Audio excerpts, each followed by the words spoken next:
Police stopped traffic for what looked like a moving carpet until they realized it was breathing. This is Sprout, or at least, this is what was left of her when rescuers first arrived. At first glance, she didn't even look like an animal. She looked like a massive, breathing ball of fur dragging itself across the pavement, exhausted, terrified, and completely trapped inside her own body. And what they discovered when they finally freed her, it changes everything you think you know about animal neglect. Here's the thing most people don't realize. A dog doesn't get into this condition overnight. This wasn't weeks of neglect. This wasn't even months. Sprout had been carrying 30 pounds, literally the weight of another entire dog on her body for years. Her fur was so matted, it was pulling her toward the ground with every step. She could barely see, she could barely move. And the question everyone at the rescue kept asking was, how did she survive this long? And more importantly, who was she before all of this? Let me paint the picture for you. Drivers are stopped at an intersection in the middle of the day, traffic's backing up, and then someone sees it. This massive, shapeless thing moving slowly across the road, not fast enough to clear the intersection, not small enough to ignore. People get out of their cars, they approach carefully, because honestly, nobody knows what they're looking at. Then someone realizes it's breathing. It's a dog. Police are called. Animal control arrives. But here's where it gets wild. Sprout was so large, so weighed down by the fur, that they needed a special vehicle just to transport her safely. Standard equipment wasn't going to cut it. Think about that, for this dog was literally immobilized by her own coat. And when they finally got her to the clinic, the real work began. The grooming process took hours. Every single inch of matted fur had to be carefully cut away, layer by layer, because one wrong move could slice her skin. Her coat wasn't just tangled.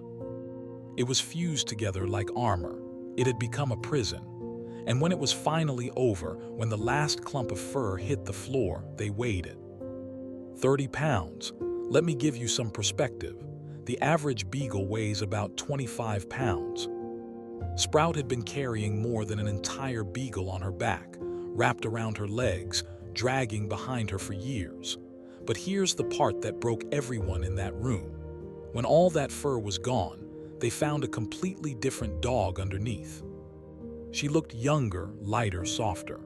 But she was also smaller than anyone expected, because so much of what they thought was Sprout was just neglect.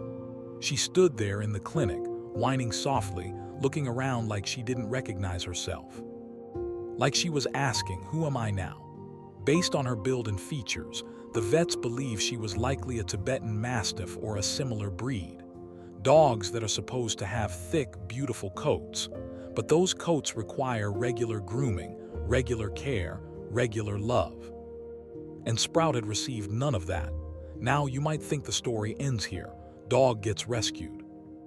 Dog gets groomed. Dog lives happily ever after.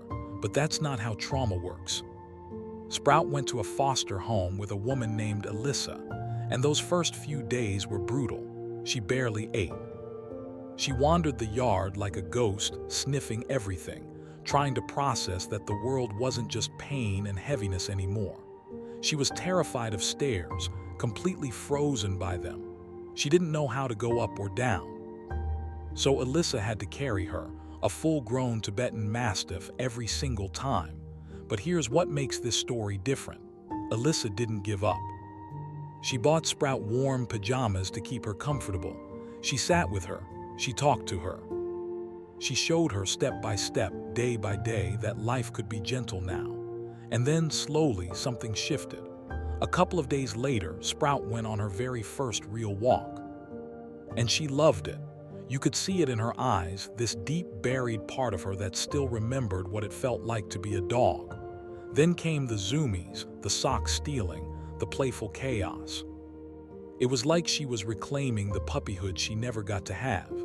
But the real surprise, the thing nobody saw coming, was what happened when it was time for Sprout to find her forever home. A family reached out. They already had a Tibetan Mastiff and had been hopping to find him a companion, They weren't sure if it would work, but they wanted to try. And from the very first meeting, instant connection. Those two dogs walked together, played together, slept side by side like they'd known each other their whole lives. Sprout didn't just find a home, she found her person. Another dog who understood her, who spoke her language, who gave her the confidence she'd been missing. She bloomed next to him. Today, Sprout lives a completely different life. She's active, she's playful, she's free. And when you see photos of her now running through the yard with her new best friend, it's almost impossible to believe she's the same dog who was found dragging herself across that intersection. If this story moved you, hit that like button and drop a comment telling me what surprised you most about Sprout's journey. And subscribe, because we've got more incredible rescue stories coming your way. Stories that remind us what's possible when we choose to. Sprout got her second chance, and she's proof that it's never too late to start over.